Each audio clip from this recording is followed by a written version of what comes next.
Okay, so what if the key to a modern mental health breakthrough was hiding in plain sight, inside a 130-year-old painting? Today, we're going to dig into this incredible connection between a paintbrush, a book, and the very real power of art to heal. So let's start with a really big question, right? Can a paintbrush actually do what words just can't? Can it express something that we struggle to say out loud? This question is really at the core of everything we're about to get into.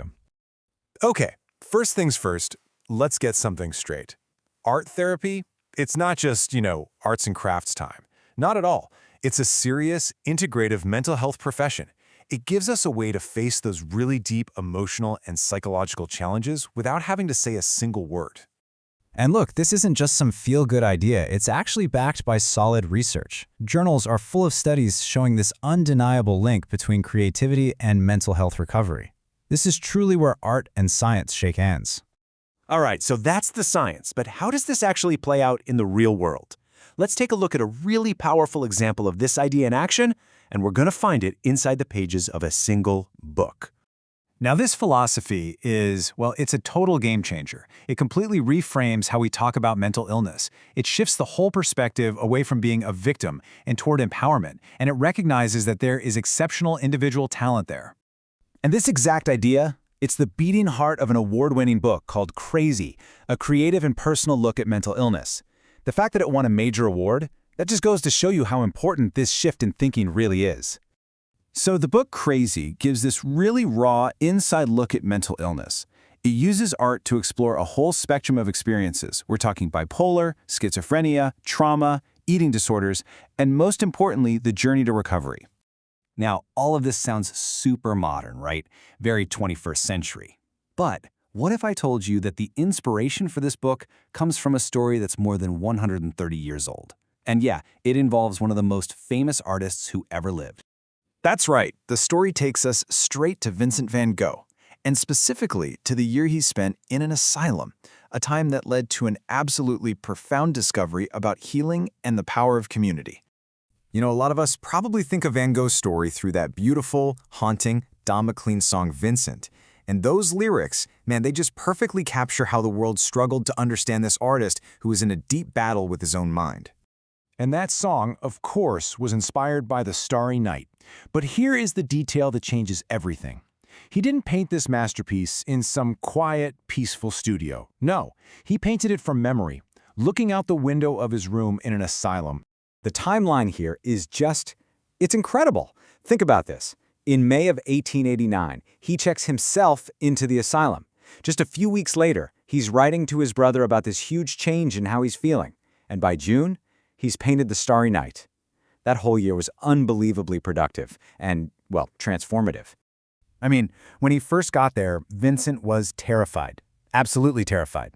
He believed all the stigma, all the scary stories about madness, just like anybody else back then.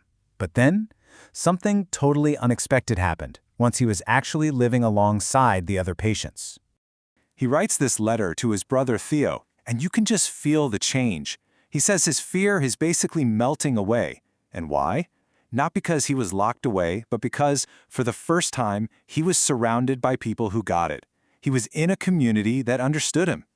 What he discovered was that the other patients, they weren't monsters. They were just people. They became his friends. They actually looked out for one another. And being right there in that community, it just shattered all those terrifying myths he'd been carrying around. So think about that. This powerful realization from the 1880s, this discovery that a network, a community of people who understand, can just dissolve fear and stigma. That became the exact central philosophy for that 21st century book, Crazy. Van Gogh's experience, his breakthrough about community healing, it literally became the blueprint for this modern book.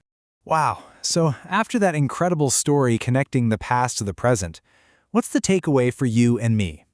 Well, the people behind Crazy boiled their entire philosophy down into a super simple plan. They call it the recovery two-step. That's it. Not 12 steps, just 2.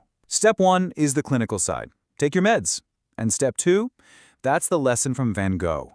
Trust your network. It's this beautiful idea that true healing needs both professional support and that real human connection. So simple, but so powerful. All right, so as we start to wrap up, let's circle back to that lasting link between creativity and recovery. So why does this work so well? Well, think about it. Traditional talk therapy is all about words, right? Art therapy opens up a whole different door. It's nonverbal. This helps with emotional regulation and something experts call cognitive restructuring. And what that really means is you're not just talking about your thoughts, you're using art to actively reshape them. You're basically helping to rewire the patterns in your own brain. Now, we all know Van Gogh's story has a tragic ending, and we can't ignore that. But it doesn't take away from the powerful truth of his time in that asylum. His most brilliant, most iconic work, and his biggest personal breakthrough. They happened when he had two things, his art and his community. And that really leaves us with one final thought. If a paintbrush and a supportive community could bring so much clarity and cut through so much fear more than 100 years ago, just imagine, what could that same combination unlock for all of us today?